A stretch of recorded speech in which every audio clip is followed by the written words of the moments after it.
you keep track of your spending and ensure you're managing your money wisely? We'll discuss this and more on this episode of Walking Worthy in the Workplace and Life. Hi, I'm Julie Busteed, and today my co-worker Sherri Arndt is joining me. Hi, Sherri. Hello, Julie. It's good to be with you today. So great to have you. I just want to give everybody a little background information on Sherri. She's a mother of 3 grown sons and a proud grandmother, and she's been working with us for almost 4 years now, and she wears many hats within our organization. With her experience working in other ministries and homeschooling her children during their school years, she's really developed strong skills in budgeting and financial management. So I just thought it would be great to have a discussion today about why a budget is important and how to start. So, Sherri, why is a budget important? It's a great question, Julie, because we often think that budgets are restricting on us, right? And so budgets bring freedom into our lives. We all have dreams and goals, things that we would like to do. Some of us are big dreamers, but statistics shows us that 70 to 75% of all Americans stress over their finances. They feel controlled by their finances. Setting a budget allows our money to work for us and not control us. So it allows you to work for those dreams and those goals that you have, and it brings peace of mind, it brings less stress, better sleep, and ultimately a healthier you. Spiritually speaking, or scripturally speaking, the Bible has a lot to say about our money. The Bible speaks to us about how we are not to be controlled by our money. Hebrews 13:5 says, "Keep your life free from the love of money and be content with what you have." Ecclesiastes 5:10 says, "He who loves money will not be satisfied with money." And 1 Timothy 6:10-11 says, "For the love of money is the root of all kinds of evil." So if we want to walk in obedience to God, we should not allow our money to control us. Also, in Proverbs, the Bible talks about the finances are yet another tool that we are using in our lives that we can grow in faith and trust the Lord. Proverbs 21:20 and 13:11 speak of savings. So scripturally, we are to be wise stewards of our finances. And then ultimately, we should also strive to be generous people. God has blessed us abundantly and is walking in obedience. We are to be generous givers as well. Like Psalms 112, 3-10 talks about good will come to those who are generous and lend freely. So scripturally, if we want to walk worthy, we need to also be good stewards of our money and live in that freedom that God has given us. Wow, that's a lot of great information and a great reminder about why a budget is important. And I love that the first thing that you said is that it brings freedom, that it's not there to like hamper us or bring us down, but it brings freedom. So that's so great. And so how has a budget been valuable to you in your life? How have you seen it bring that freedom? Well, I personally have lived on a budget since my very first job. And so since then, I've been through college, I've gotten married, we had kids, and all the expenses that come with children. We lived on one income, so I could stay at home with the boys. We went through several job transitions. We went through a season of unemployment. We paid off the mortgage of our first home. My kids have finished college with just a little over $10,000 in debt, and hopefully, Lord willing, my youngest will graduate debt-free here. But through all of these seasons in my life, this budget has allowed us to ride these tides in our life and not be stressed through our finances. That's amazing. Wow, what a testimony of faith and how God has provided. So if I want to begin to set up a budget, where do I even start? How do I start that process? Yes. Well, we often think that budgeting is just all about numbers, right? That it's just an easy math. But when we do set up a budget, we need to take into consideration our personalities, what we like, our desires. Knowing these things will not only help us set up a budget, but it'll also help us stick to the budget. So, for example, my husband is a saver, and he is happiest when he just lets his money sit. He doesn't have to do anything with it. I, however, am a very cautious spender, but he do like to save, but I feel too restrained and too squeezed if somebody tells me I can't spend any money. Yeah. So I need the freedom to have a little bit of spending money and to be able to spend when I feel like I need to. So understanding some of those issues will allow you to be able to set up a budget that will work for you and not against you. Your budget reflects, I guess, in a nutshell, your budget will reflect who you are and your priorities. So you want to make sure it sets up so it works for you. But the basic is the number math, right? On one side of the column, you need to just collect your income. Everything that comes in that you have goes on one column, and all your expenses go on the other side of the page. Things like tithe, savings, automotive insurance, gifts, anything that you have. And simply, your output cannot exceed your input. So your goal is to get those to balance down to zero. It takes a few months. It takes some time to get those numbers all worked out and for it to settle in for you. But once you get it working for you, it's beautiful. Yeah, that's great advice. I mean, you're right about the automotive insurance and things like that. Some of these things come along and they're just once a year and you forget about them and you're like, uh-oh, I forgot about that bill. And now what am I going to do? So you're right. It does take some time, right, to set it up. It's not just going to happen quickly. You have to kind of give it a little bit of time to work things out. Is that right? Yes. You can, on your month to month, you can get those settled in. But yes, like you said, for those annual things that show up, your real estate taxes or insurance bills or those kinds of things that show up annually, you need to make sure that you've got those budgeted, that you're saving and ready to pay those when they show up. Yeah.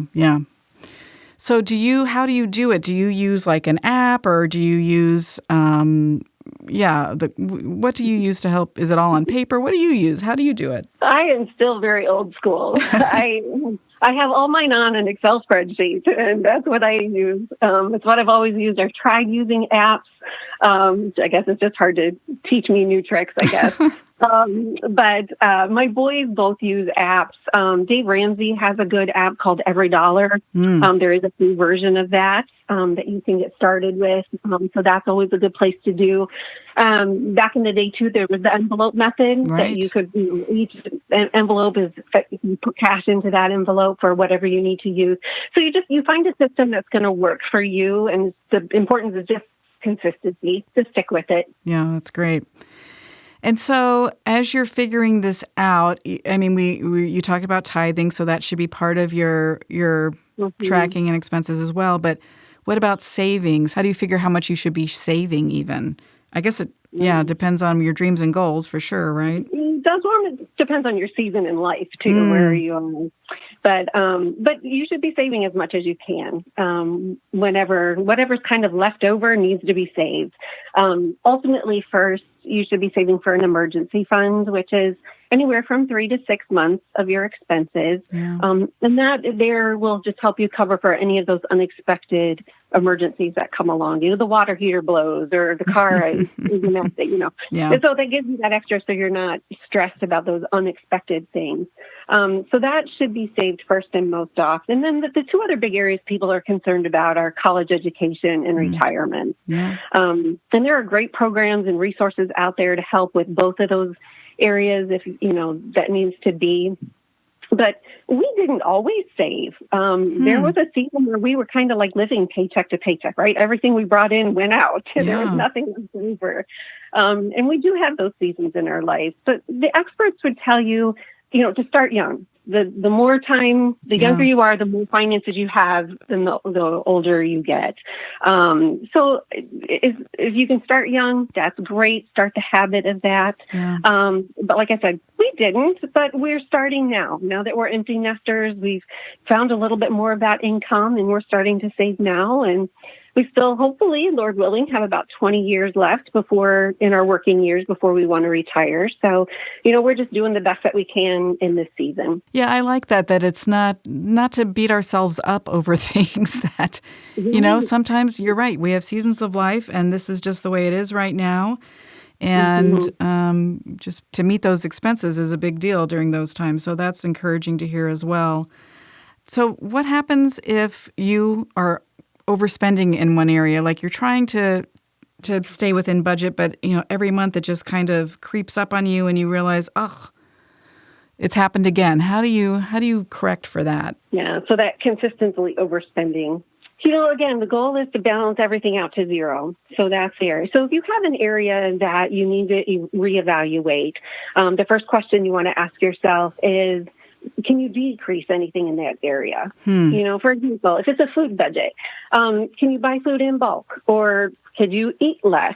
Or, could you go out more or less? Those Right. kinds of questions. Right. Or if it's a gas budget that you're concerned about, can you walk or can you ride your bike? Or is there other sorts of transportation that you can cut down in those areas?